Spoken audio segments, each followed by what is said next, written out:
apabila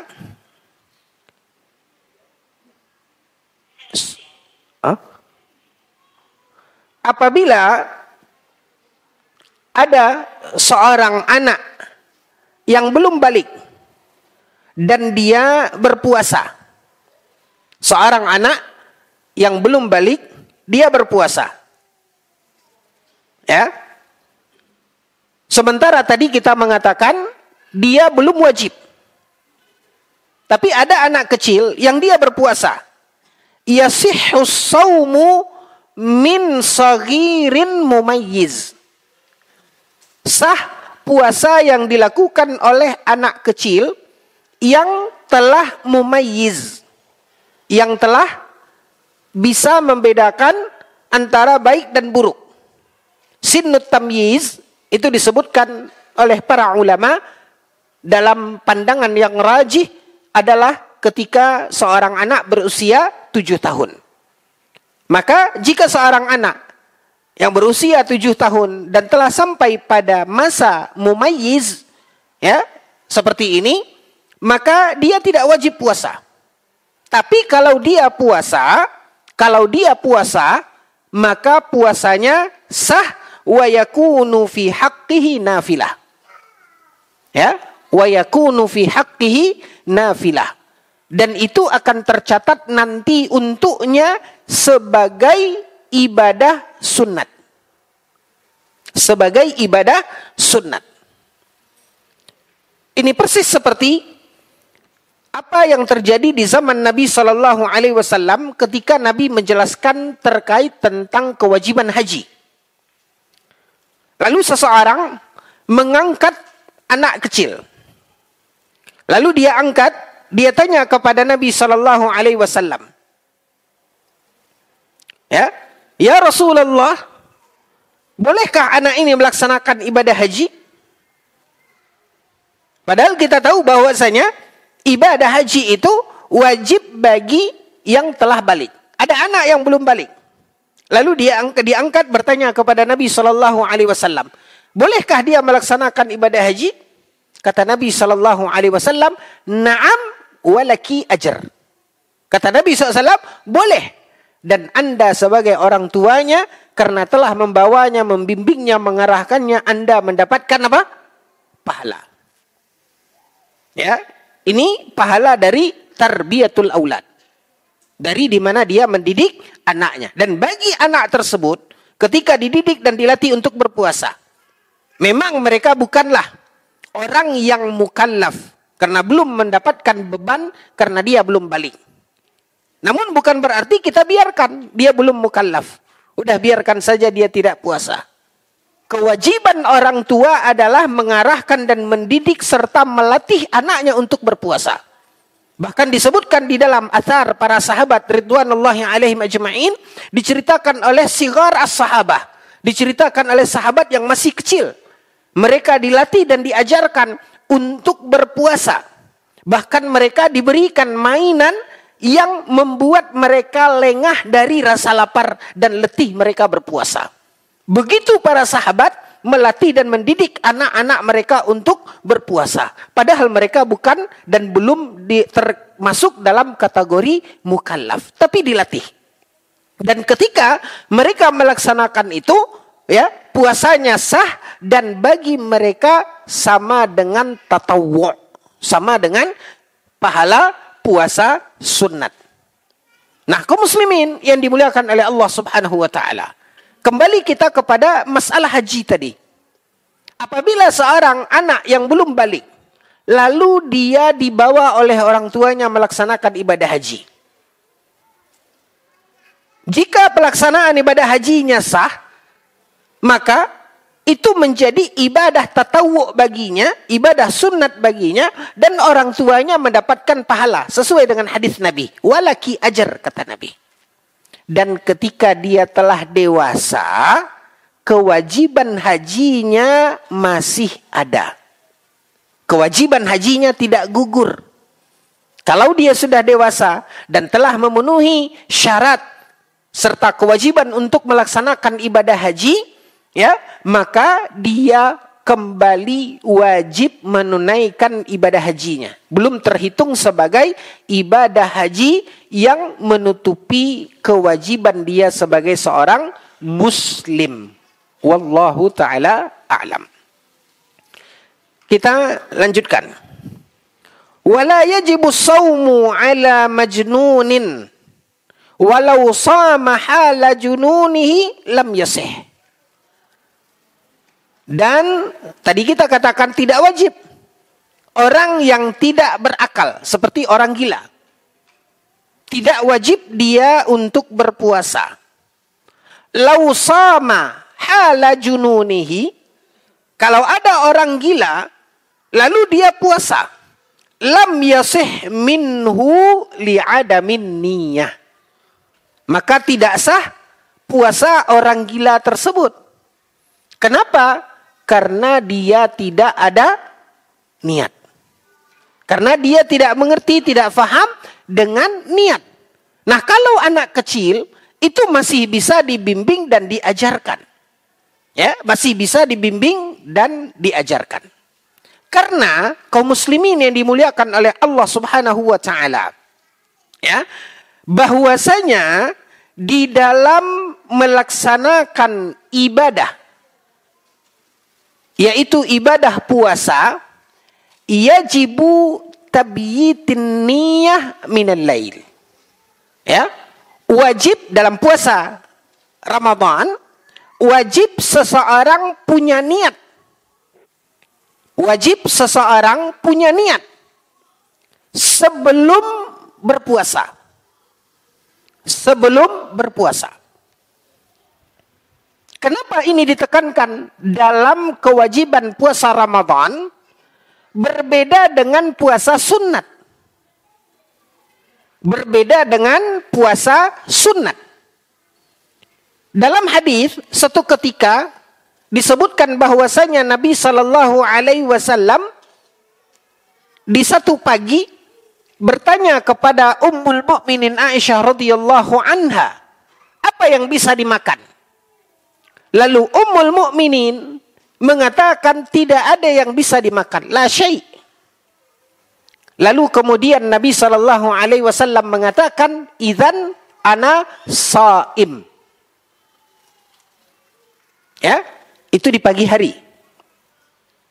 Nabi belum makan dan minum apa-apa.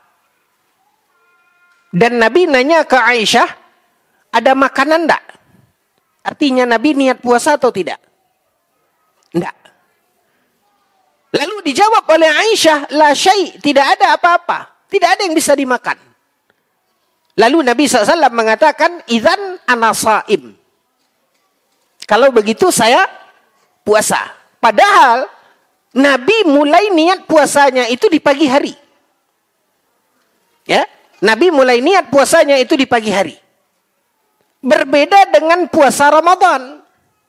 Di mana puasa Ramadan mesti ada niat sebelum fajar. Mesti ada niat sebelum fajar. Berbeda dengan puasa sunat. Kalau puasa sunat boleh. Seseorang sebelumnya tidak berniat, baru di pagi hari langsung dia berniat selama dia belum makan apa-apa dan belum minum apa-apa. Tapi kalau antum sudah ngopi, sudah makan lontong, habis pula ketan goreng, ya, lalu idzan ana shaim, ini salah.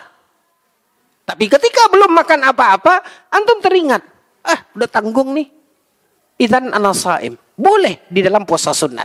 Tapi dalam puasa Ramadan tidak.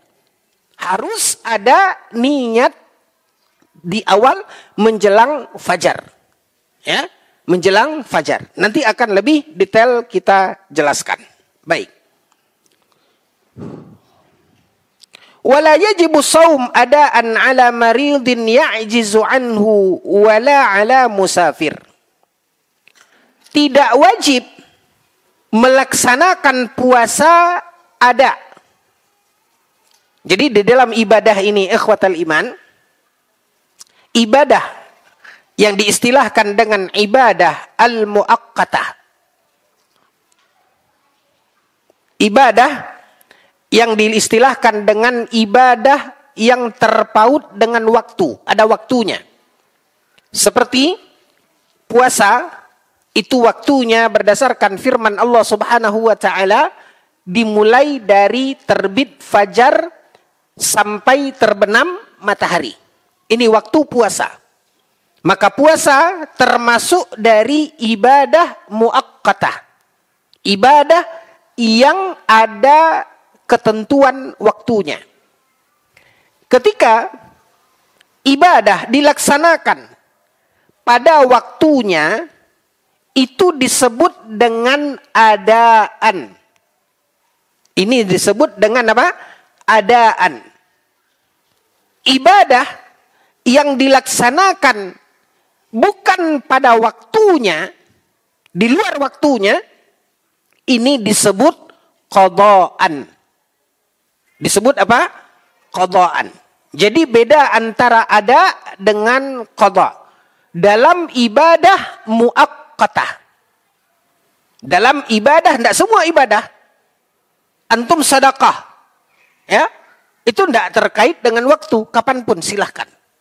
Tapi ada ibadah-ibadah yang terkait dengan waktu. Maka ketika dilaksanakan pada waktunya, itu disebut adaan, dan ketika dilaksanakan di luar waktunya, itu disebut qadaan. Baik. Wala yajibus saumu adaan.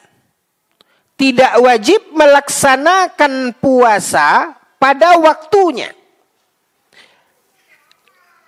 Ala maridin ya'jizu anhu. Pada orang sakit yang susah untuk berpuasa, yang berat baginya berpuasa. Dia termasuk yang wajib untuk melaksanakannya. Dia termasuk mukhatab, yang dihimbau, yang diwajibkan. Tetapi karena sakitnya, sehingga dia tidak bisa melaksanakan puasa pada waktunya, maka dia tidak wajib melaksanakan puasa pada waktunya itu. Kenapa? Karena dia punya uzur, yaitu sakit yang berat baginya berpuasa. Atau seorang musafir. Dia wajib puasa, tapi tidak wajib pada waktu itu. Kenapa? Karena dia punya apa? Uzur. Apa uzurnya? Yaitu sakit, yaitu penyakit yang sulit bagi dia kalau dia berpuasa. Penyebab yang kedua, uzur yang kedua adalah bagi seorang musafir. Wa yaqdiyanihi hala zawali udhril maradi was safar. Makanya dia wajib melaksanakannya di luar waktunya. Di luar waktunya. Dan ini yang disebut tadi dengan apa? Qadaan. Ketika uzurnya telah hilang. Ketika dia telah sehat, ketika dia tidak safar lagi, maka dia wajib menunaikan ibadah puasa itu qadaan. Jadi antum harus bedakan, fahami istilah adaan dan qadaan. Allah Subhanahu wa taala berfirman, "Faman kana minkum maridan aw ala safarin fa'iddatum min ayyamin ukhar." Fa'iddatum min ayyamin ukhar. Orang yang punya uzur, yaitu seperti orang yang sakit atau orang yang dalam perjalanan, sehingga dia tidak melaksanakan karena uzur ini, dia tidak melaksanakan kewajiban puasa Ramadan adaan, yaitu di waktunya, di harinya, di jamnya, di harinya. Ya. Lalu Allah Subhanahu wa taala mengatakan fa'iddatum min ayyamin ukhar. Maka dia wajib mengqadanya, menggantinya di hari yang lain. Maka ketika dia melaksanakan ibadah puasanya ini di hari yang lain, itu yang disebut dengan apa? Qadaan. Wallahu ta'ala a'lam. Wal khitabu bi ijabis siyam. Yang dipanggil terkait tentang kewajiban puasa. Yang dipanggil tentang kewajiban puasa Ramadan. Maksudnya yang wajib melaksanakan puasa Ramadan. Yashmulu. Ini mencakup al-muqim, al-musafir, as-sahih, al-marid, at-tahir, al-haid, an-nufasa, wal-mughma alaihi. Himbauan kewajiban puasa Ramadan ini meliputi seorang muslim mukallaf, ini sudah baku, yang mukim dan musafir. Fahami ini dulu. Ya. Seorang muslim mukallaf baik yang mukim ataupun musafir. Ini dihimbau untuk wajib puasa. Kita bicara di sini yang terkena hukum. Muslim balik dan berakal, baik dia mukim ataupun musafir. Ya. Kemudian yang sehat maupun yang sakit. Yang suci maupun yang haid dan nifas. Ini terkena himbauan untuk kewajiban apa? Puasa. Lalu wal mughma alaihi, termasuk juga orang yang tidak sadarkan diri. Orang yang tidak sadarkan diri. Ya. Ini termasuk orang yang terkena hukum. Orang yang terpanggil dalam kewajiban puasa Ramadan. Kita ulangi lagi. Muslim balik berakal. Apakah dia mukim atau musafir? Ini terkena. Sehat, sakit. Suci atau haid dan nifas. Terkena himbauan kewajiban puasa. Dan termasuk orang yang tidak sadarkan diri. Orang yang pingsan. Bahkan termasuk orang yang koma. Jadi kapan yang tidak dipanggil dia untuk puasa? Kalau sudah berubah koma jadi titik atau habis tuh. Innalillah sudah. Tapi kalau orang yang koma masih terkena kewajiban. Termasuk juga ikhwatal iman dalam kewajiban apa? Salat. Maka ini perhatikan. Kerabat atau keluarga, orang tua. Kita tidak tahu. Kalau seandainya dia tidak sadarkan diri. Sampai masuk ICU. Misalnya. La samahallah. Tidak sadarkan diri. Maka kita sebagai keluarga. Catat. Kapan dia mulai tidak salat. Sampai nanti mudah-mudahan sehat. Dan dia pulih kembali. Maka dia harus mengqadanya. Maka seperti itu juga ibadah puasa. Seperti itu juga ibadah puasa. Fahami dulu. Bahwasanya yang terkena himbauan kewajiban puasa Ramadan. Seorang muslim balik berakal. Ya, yang tidak mukallaf itu tidak. Yang gila, yang belum balik itu tidak.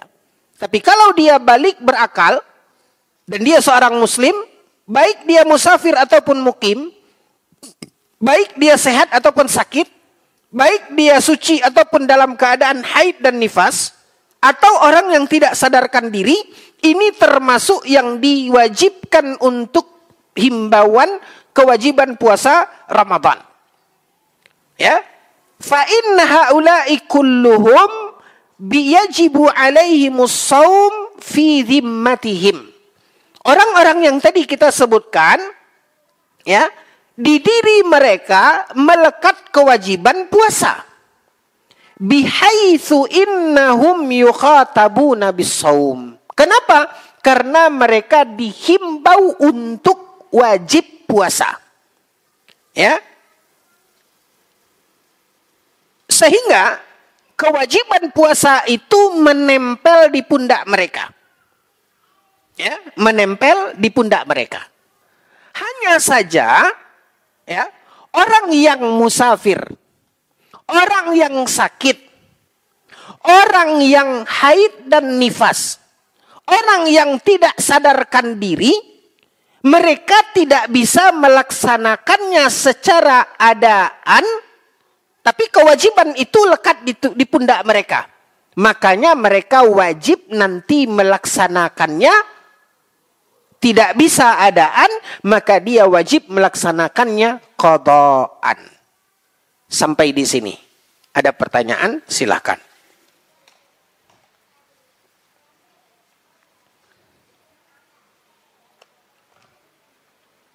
Pas? Ya? Faham? Insyaallah. Kita uji. Sebaik-baik amal adalah salat. Ya, ini hadiahnya. Ujian berhadiah. Ya.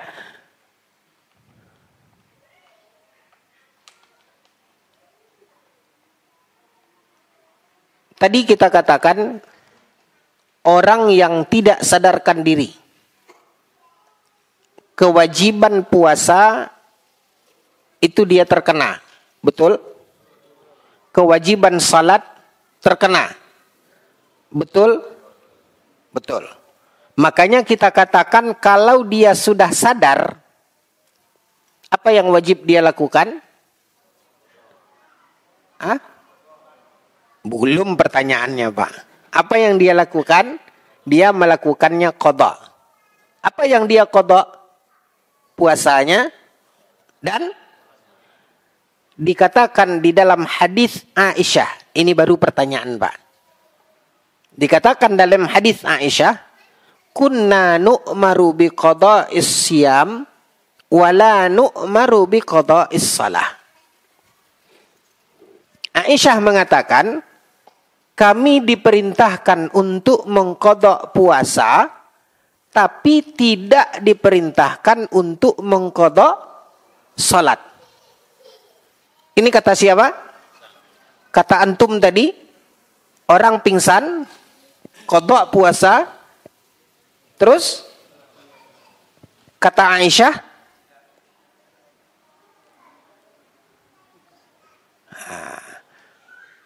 tolong jelaskan. Silakan.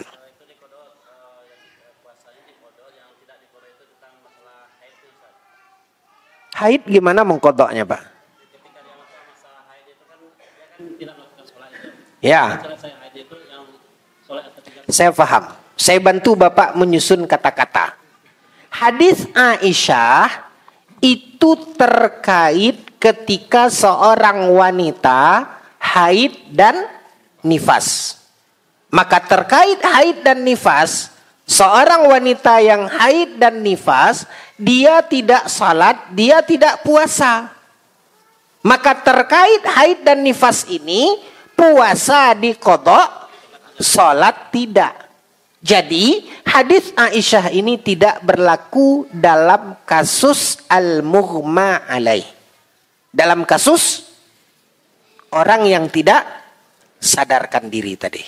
Jadi tidak bersinggungan perkataan Aisyah dengan orang yang tidak sadarkan diri. Perkataan Aisyah itu khusus terkait dalam kasus haid dan nifas. Wallahu ta'ala alam. Hadiahnya. Oke, ada pertanyaan dalam hal ini? Ya. Jadi dalil yang menyuruh untuk mengqadha salat itu apa? Mengqadha salat siapa? Pada orang yang tidak sadarkan diri tadi. Orang yang tidak sadarkan diri. Kenapa? Karena dia termasuk mukhatab dalam kewajiban salat. Karena dia termasuk mukhatab dalam kewajiban salat. Makanya untuk memahami ini, ya, ini maaf. Mungkin kalau antum baca pelajaran-pelajaran kitab-kitab tentang ibadah puasa, ya, sedikit kita sajikan dalam bentuk penyajian yang berbeda. Mulai antum harus memahami istilah-istilah seperti tadi. Adanya mukhatab, orang yang termasuk yang dipanggil dalam kewajiban salat. Makanya tadi kita contohkan perintah kewajiban puasa itu berlaku untuk siapa? Semua muslim balik berakal. Apakah dia mukim ataupun dia musafir? Musafir terkena enggak kewajiban puasa? Terkena. Tapi karena dia safar, sulit bagi dia puasa, dia boleh untuk tidak mengerjakan ada, tapi dia wajib qada. Nah, begitu juga tadi kita katakan, muslim balik berakal. Ya. Termasuk di sana siapa? Yaitu orang yang musafir mukim, sehat sakit, orang yang suci ataupun yang haid dan nifas, dan termasuk al-mughma alaih. Itu yang disebutkan oleh para ulama. Maka dasarnya, alasannya, buktinya orang yang mughma alaih di bulan Ramadan, dia tidak berpuasa. Kenapa? Dia tidak sadar. Dia tidak sadar. Maka dia, ya, tidak melaksanakannya, tapi dia termasuk yang apa? Yang wajib. Hanya saja dia tidak melaksanakannya secara ada, makanya dia kemudian melaksanakannya qada. Sama orang yang haid dan nifas, boleh tidak dia berpuasa? Orang yang haid dan nifas, boleh tidak dia berpuasa? Tidak. Tidak boleh dia berpuasa. Kalau dia puasa, tidak sah. Tidak sah. Boleh enggak orang yang haid dan nifas salat? Enggak. Kalau dia salat, berdosa. Kalau dia salat, berdosa. Nah, di sini kaum muslimin yang dimuliakan oleh Allah, coba kita memahami dari jalur di mana dia termasuk yang diperintahkan atau tidak. Dia termasuk yang diperintahkan atau tidak. Kalau kita katakan dia tidak termasuk yang diperintahkan, yang dihimbau, maka dia tidak wajib wala adaan wala qadaan. Kenapa? Bukan dia, kan gitu. Saya enggak dipanggil. Maka dia tidak bisa disuruh untuk melaksanakannya adaan, dan juga tidak bisa disuruh untuk melaksanakannya qadaan. Kenapa? Dia tidak termasuk yang dihimbau. Ini dia dari sisi al-mukhatab yang kita sebutkan tadi. Nah, apa dasarnya? Ya, yang kita sebutkan tadi, ini termasuk kepada bagian mukhatab.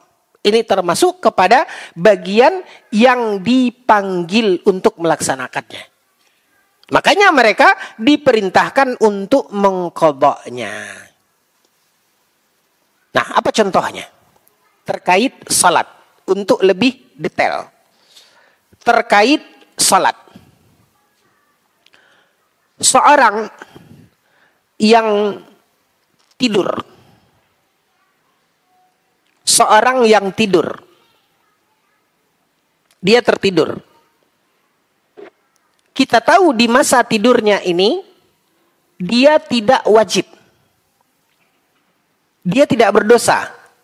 Orang tertidur, Pak, lewat sholat. Berdosa apa tidak?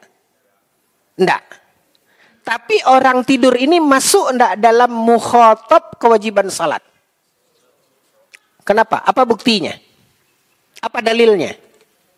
Nabi SAW mengatakan, ya, man nama, atau dalam riwayat yang lain, an-naimu anis salah. Ya, dalam riwayat yang lain dikatakan man nama au nasiya. Orang yang tertidur atau lupa, falyusalliha idza dzakaraha. Maka orang yang tertidur dan orang yang lupa, kapan dia baru salatnya?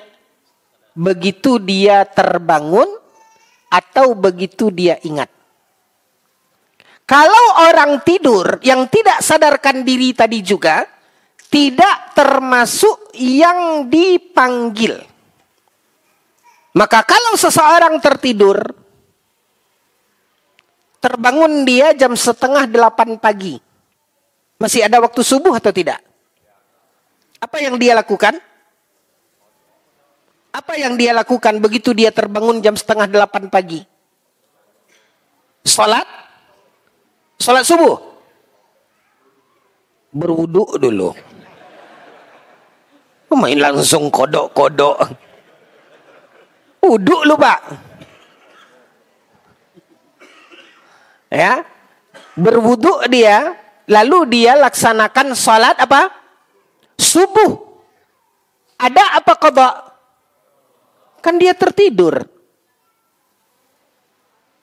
Kan dia tertidur. Orang tertidur kan tidak mukallaf. Dia tidak mukallaf di saat dia tertidur. Tapi dia masuk pada orang yang diwajibkan untuk apa? Dia masuk dalam mukhatab yang dihimbau untuk salat. Nah, inilah dalilnya. Orang yang mughma alaih, makanya dijelaskan tadi, ini salah satunya penjelasan dari Syekh Saleh Al-Fauzan terkait tentang mukhatab puasa, kewajiban puasa. Ini berlaku bagi seorang muslim yang balik berakal. Baik musafir ataupun mukim. Baik yang sakit ataupun yang sehat. Baik yang suci ataupun yang dalam keadaan haid dan nifas. Termasuk juga orang yang mughma alaih, orang yang tidak sadarkan diri. Dia masuk kepada mukhatab. Makanya dia wajib mengqadha. Nah, terkait pertanyaan tadi, apa dalilnya?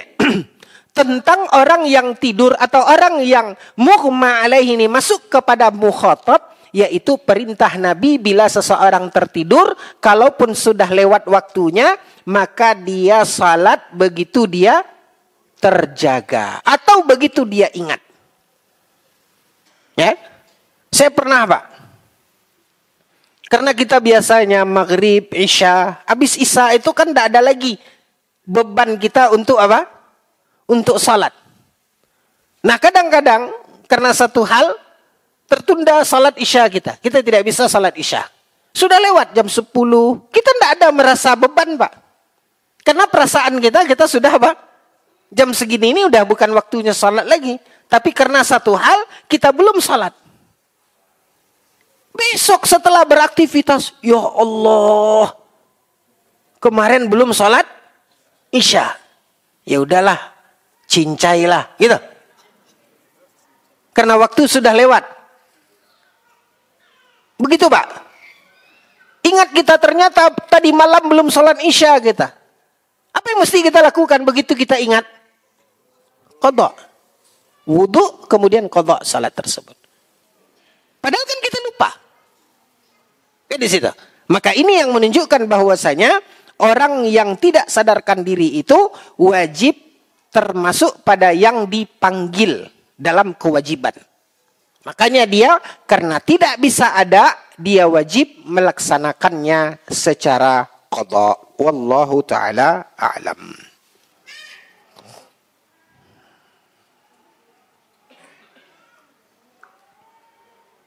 Oke. Baik.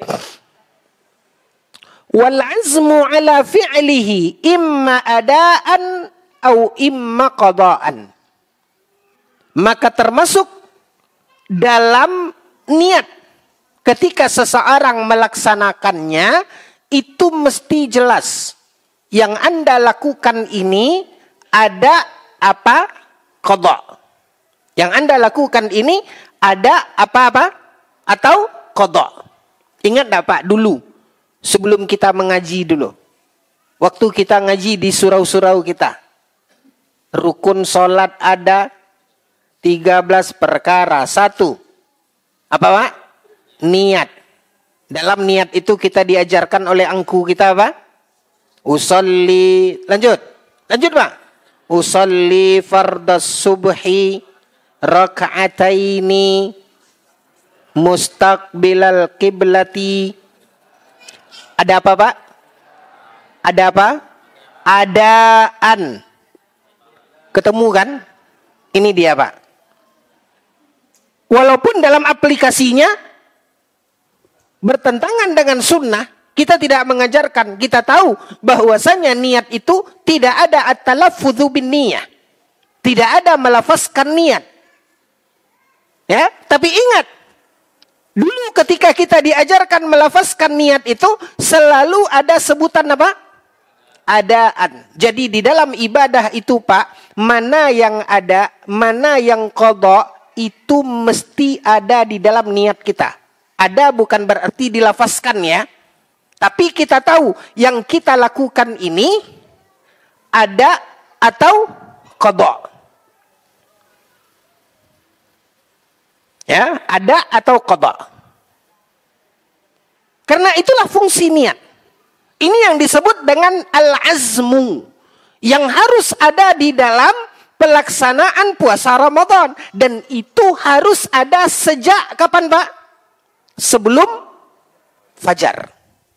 Beda dengan puasa sunat. Seperti yang tadi telah kita jelaskan. Nah dalam ta'yin al-amal. Dalam kita mendudukkan amal yang akan kita lakukan ini. Mesti jelas. Mesti bisa kita membedakan. Ini namanya adaan. Atau ini namanya apa? Qadhaan.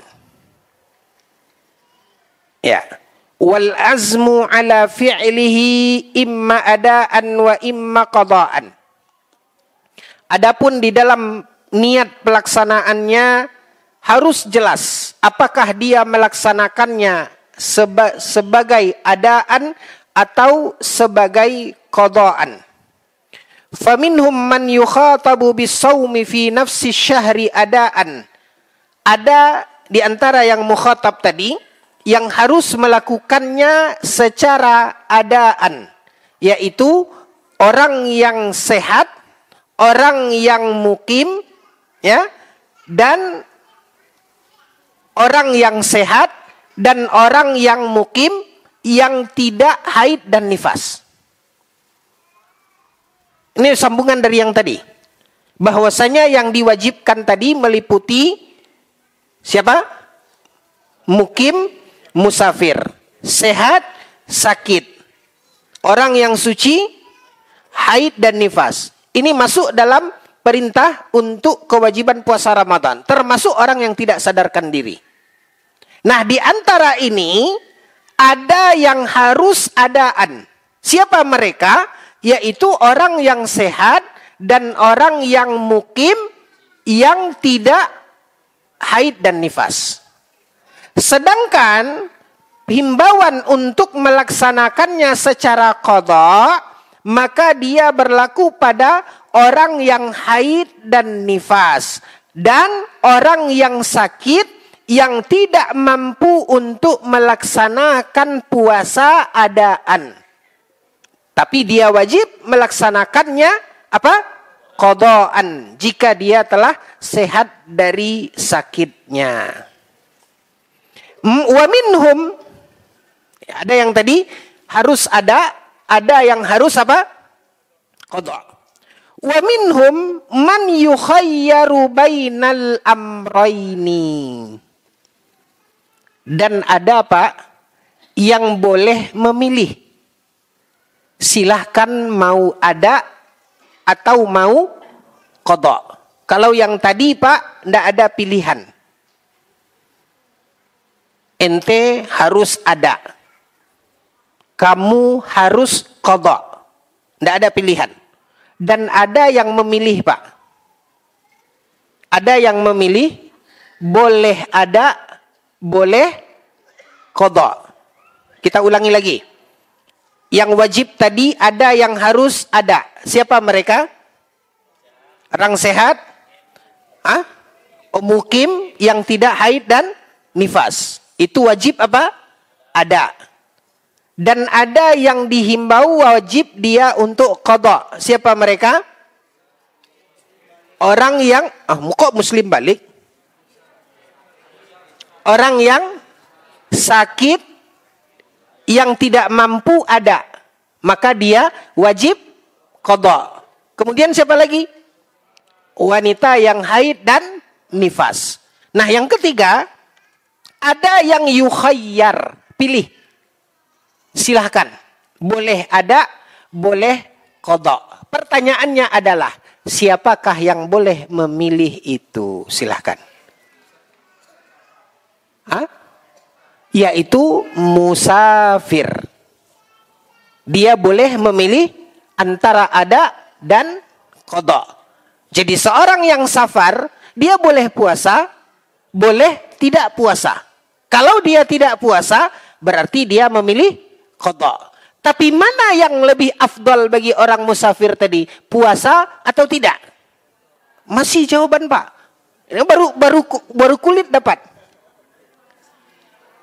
Yang afdal bagi dia adalah tergantung kondisi dirinya. Jika mampu dia berpuasa dan tidak memberatkan bagi dia puasa, maka puasa lebih baik. Tapi kalau dia tidak mampu dan sulit bagi dia berpuasa, maka lebih afdal dia qada. Lebih afdal bagi dia qada. Pertanyaan terakhir, ini kulit belakangnya. Tadi kulit depan, isi, dan kulit belakang. Pertanyaan terakhir. Apa dalilnya?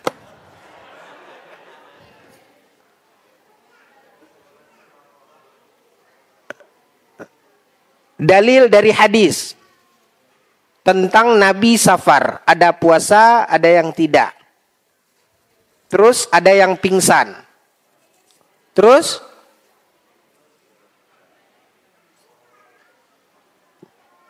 ditanya oleh Nabi, ngapa dia pingsan Nabi? Kenapa dia pingsan? Dia puasa Nabi. Lalu apa kata Nabi?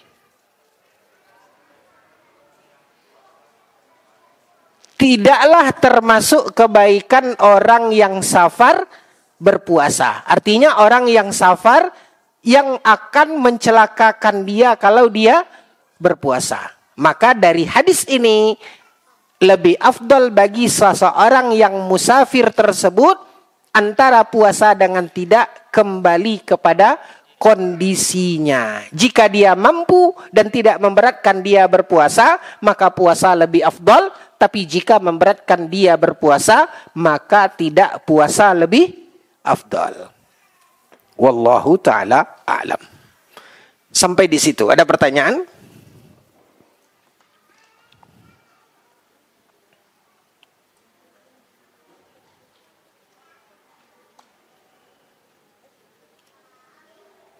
Ya. Silakan. Ya.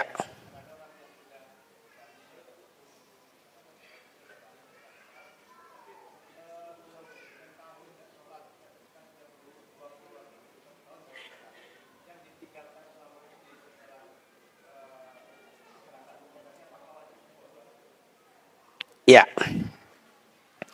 Kaum muslimin yang dimuliakan oleh Allah. Ya, kita telah balik. Kita telah balik. Artinya kita mukallaf. Namun catatan hitam kehidupan kita saat kita bujang-bujang gagah dulu, ya, lewat aja Pak sholat, lewat aja puasa. Artinya kita meninggalkannya dengan apa? Sengaja. Alhamdulillah Pak. Hah? Ketika si bujang yang gagah tadi tinggal bujangnya saja lagi, ya, baru takana sholat, kan gitu. Nah, bagaimana dengan sholat waktu si bujang dulu masih gagah? Apakah juga harus diqadha? Maka di dalam kasus ini Jawaban yang dijelaskan oleh Syekh Abdul Muhsin Al-Abbad, hafizahullah ta'ala. Beliau berdalil dengan ungkapan Aisyah radhiyallahu anha, kunna nu'maru biqada'is siyam wala nu'maru biqada'is salah. Salatnya kaum muslimin cukup dengan taubat. Tapi ingat, ibu-ibu, ketika si Upia masih rancak, dulu lewat puasa, padahal dia telah balik, atau mungkin dia puasa, ketika halangan dia tidak puasa, tidak juga mengkodok. Ini kebanyakan yang terjadi. Ya, saya beberapa majelis taklim ibu-ibu saya bina, itu rata-rata Pak 95% kasus seperti ini. Baru tahu mengkodok itu Pak, setelah apa? Setelah mengaji. Dan itu pun yang mau dikodok sudah tidak ada, karena puasanya sudah full. Karena si Upia sudah bergelar nenek. Nah, bagaimana dengan dulu yang tidak dia kodok, wajib kodok? Kunna nu'maru biqada'is siyam wala nu'maru biqada'is salah. Syekh Abdul Muhsin Abbad membedakan antara yang kita tinggalkan tadi puasa dengan yang kita tinggalkan tadi apa? Salat. Salat cukup dengan taubat. Tapi puasa tidak cukup dengan taubat, tapi harus diqadha. Wallahu ta'ala alam.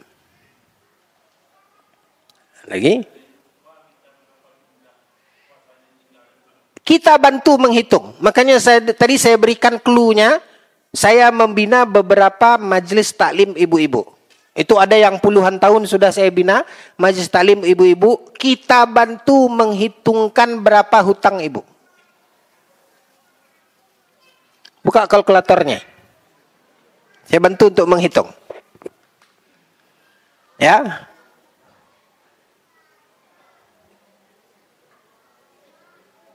Kalau ibu-ibu, biasanya kasus ibu-ibu yang banyak begitu. Kalau bapak-bapak, ada yang mau dibantu hitung? Yang tadi waktu si bujang masih gagah. Jangankan ya puasa, sholat, lewat saja. Ya, sholatnya tidak diqadha tapi puasanya diqadha. Mau dibantu dihitungkan gampang.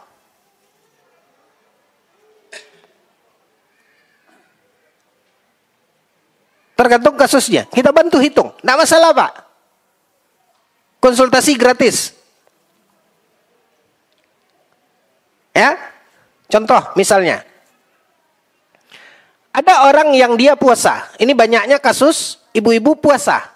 Alhamdulillah kita terlahir di keluarga muslim. Kita dididik oleh orang tua kita puasa. Ya. Tapi waktu halangan dia tidak puasa. Dia tidak puasa.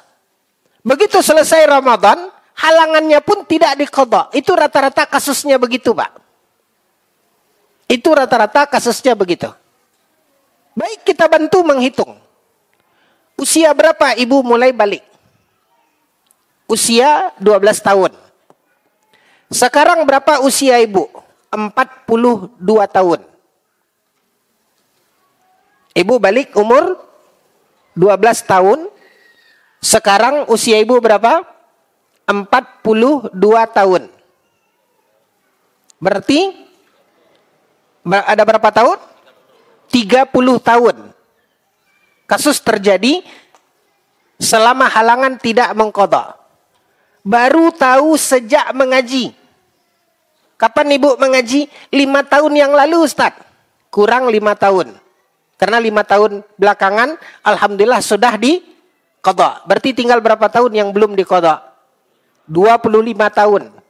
Berapa hari masa ibu halangan biasanya? Maksimal 7 hari. Maksimal berapa hari? 7 hari.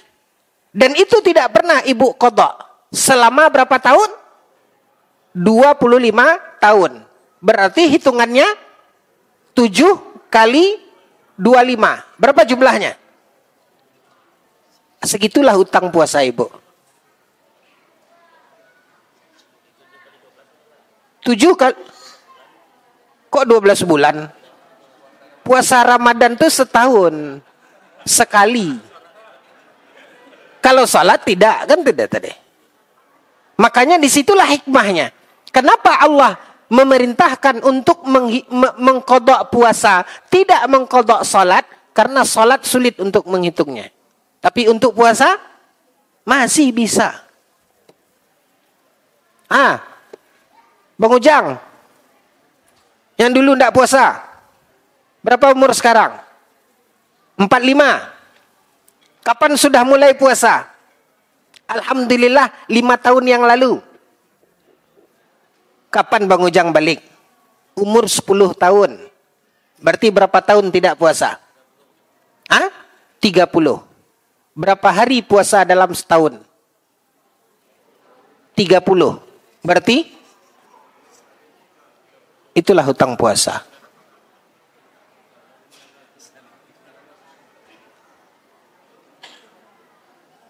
Kunna nu'maru biqada'is siyam wa la nu'maru biqada'is salah. Wallahu ta'ala alam.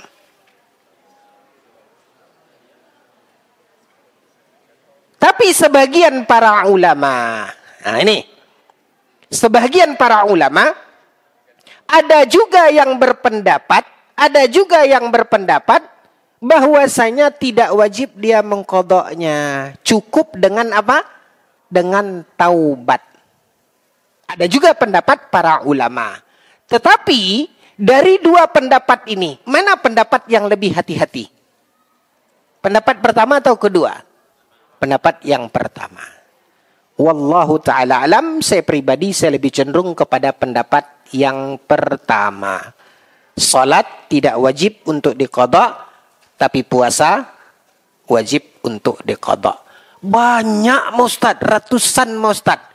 Kan kita tahu kalau tidak bisa mengqadha, di situ ada kalau memberatkan dan tidak bisa mengqadha, beralih dari qadha ke apa?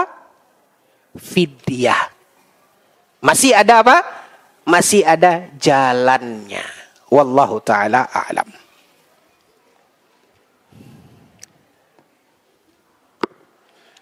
Baik, sebelum kita tutup sesi ini,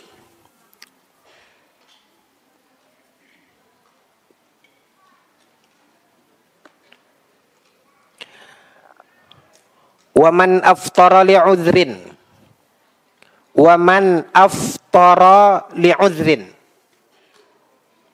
orang yang tidak puasa karena uzur.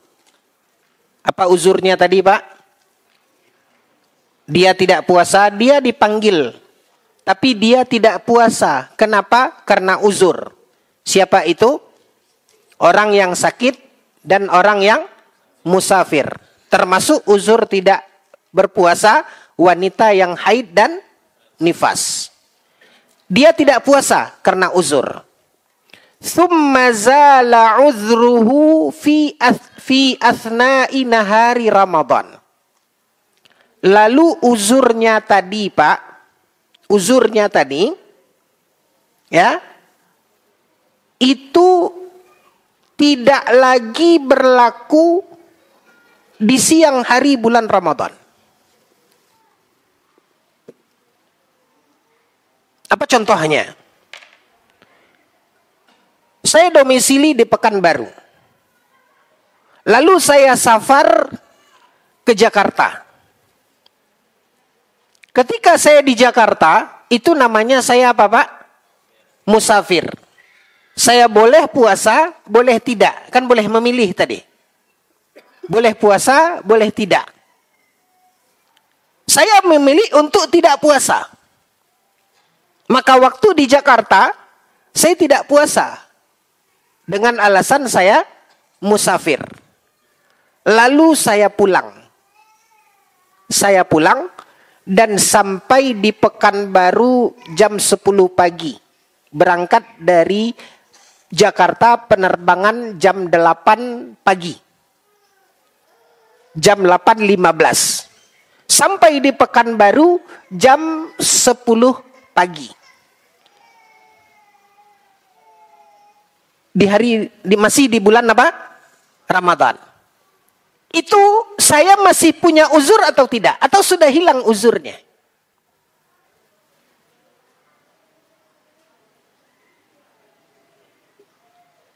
Saya masih musafir atau tidak? Enggak. Itu bukan lagi musafir, tapi mantan musafir. Sementara uzurnya apa, Pak? Musafir. Saya sudah kembali ke tempat saya mukim. Maka sudah lepas status musafir. Jadi, yang harus kita pahami, Pak, istilah uzurnya. Uzur bagi musafir. Saya hari ini misalnya bulan Ramadan. Nanti berangkat pesawat jam 3. Pesawat jam 3. Waktu sahur, boleh enggak saya enggak sahur? Saya udah beli tiket, Pak. Nanti jam 1 atau jam 2 siang saya terbang. Pas sahur, boleh enggak saya tidak puasa? Anda enggak sahur lah. Kenapa? Kan nanti saya berangkat. Boleh enggak? Enggak. Karena belum ada uzur. Uzurnya adalah bagi musafir. Sementara di pagi itu Anda baru apa? Calon musafir. Belum musafir. Fahami, Pak? Jadi uzurnya itu bagi siapa? Bagi musafir. Fahami? Ya? Kalau dia belum safar, itu belum dikatakan musafir. Itu baru calon musafir. Kalau dia sudah pulang, itu tidak lagi dikatakan musafir. Tapi apa, Pak? Mantan musafir. Nah, dalam kasus ini, kita bacakan. Man aftara li'udhrin. Orang yang dia berbuka, artinya tidak puasa. Karena uzur. Uzurnya tadi sudah kita tahu, sakit, safar. Ya. Sakit dan safar. Kemudian wanita yang haid dan nifas. Itu uzurnya. Sehingga dia tidak puasa. Lalu zala uzruhu fi athna'i nahari Ramadan. Lepas uzurnya tadi, hilang uzurnya tadi di siang hari bulan Ramadan. Kal musafiri yaqdumu min safarihi. Seperti orang yang pulang dari apa, Pak? Dari safarnya. Dalam contoh tadi, dia safar di Jakarta, dia tidak puasa. Pulang sampai di daerahnya siang hari. Artinya dia bukan lagi musafir. Atau al-haid wan nufasa tathurani. Atau seorang wanita yang haid dan nifas. Pagi itu dia masih ada darahnya. Dan jam 11 siang sudah kering. Artinya sudah berhenti apanya, Pak? Haid dan nifasnya. Jam 11 siang atau jam 1 siang. Ya. Artinya tadi dia di awal dia punya uzur, di tengah hari hilang apanya, Pak? Hilang uzurnya. Ya. Atau wal majnuni idza afaqa min jununihi. Atau orang yang gila tadi, Pak.